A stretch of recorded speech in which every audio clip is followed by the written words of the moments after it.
अब कहते हैं तुमरे विसारे के बने वे, तुमरे विसारे क्या बने, मैं किसकी शरण में जाऊं, कोई ठिकाना नहीं दिखता, कोई दूसरा संत नहीं पृथ्वी पे। और ब्रह्मा विष्णु शिव और ये नारद जैसे इनके हृदय में भी हमारे प्रति जगह नहीं रही, क्योंकि हम सारा दिन इनकी पोल पाड़ा ब्रह्मा विष्णु महेश की यथार्थ बात बतावा कि ये भगवान नहीं है, ये पूजा के योग नहीं है, ये नासवान है। और अभी तक अब जैसे किसी ने, अब जैसे कोई किसी के विषय में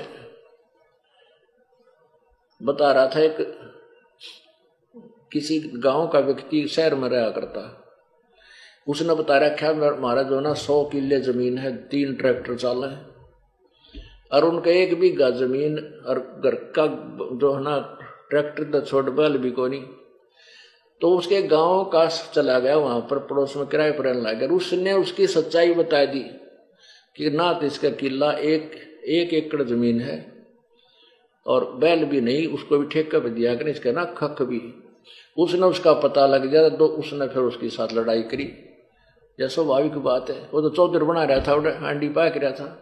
तो ऐसे ही अब ये ब्रह्मा विष्णु महेश की जो महिमा इन संतों ऋषियों ने गाया की थी, इसकी हवा तो भरी हुई है। अब हम बतावा सच्चाई जो इनके इतिहास में लिखा था, एक बात ठेस इन टाइम भी पहुंचेगी। ब्रह्मा विष्णु महेश और इन ऋषियों को दास बता रहा है कि कति अज्ञानी थे, दास नहीं बता रहा, इनके इतिहास में लिखा हुआ है। और ये मैं ऋषि को आ रहे जनसाधारण से तो दुख तक कहते इनको, हमारे इनके हृदय में हमारे प्रति जगह तो रही नहीं। ठीक है, हम शरण कबीर परमेश्वर की होगी, इसलिए इनकी बसा नहीं रही, हमें कोई हानि पहुंचा दे, हम पूर्ण परमात्मा की शरण में। एक भगत था, वो कह रहा था जी मैं अपनी बहन का चला गया,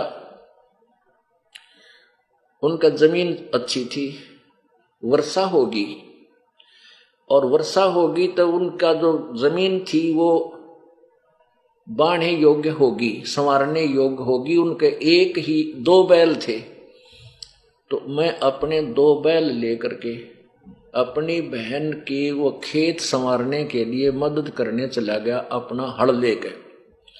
तो मैं दूसरे खेत में संवार रहा था, वो बहन का बटेऊ दूसरे खेत में हल जोत रहा था। काफी फैसला था हमारा आपस में।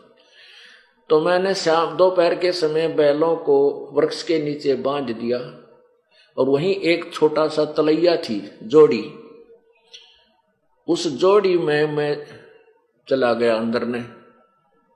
वहां क्या देखा कि एक मंडी सी बना रखी, 2-1 फुट ऊंची, वो बना देते हैं पैतरा का स्थान है, वो बना रखा। और वहां पर एक बेली गुड़ की दर रखी, एक दढ़ी गुड़ बढ़िया वाला, वो पूजा करके गया था कोई दोपहर ने, और मेरा वहां जाना हो गया। मैंने वो गुड़ उठा के उस मंडी पर तय और फोड़ के वो बैलों का आगे डाल दिया, जो वो चारा खा रही थी, छका दिए, कुछ आप खा लिया।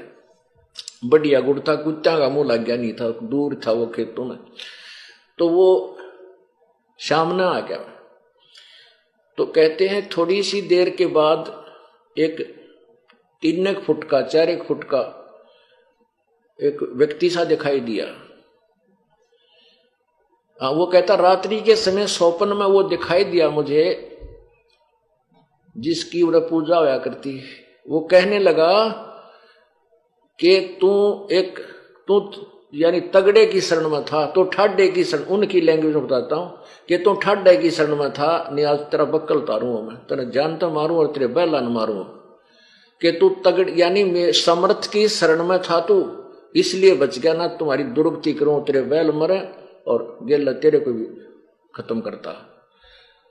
तो परमात्मा कहते हैं समर्थ का शरणाग हो रंग होरी हो, कदे ना हो अकाज राम रंग होरी हो। इस समर्थ कबीर परमेश्वर की शरण हमने ले रखी है, हमारा अकाज ये कोई नहीं कर सकते, लेकिन ये राज्य कति नहीं हमारे थे।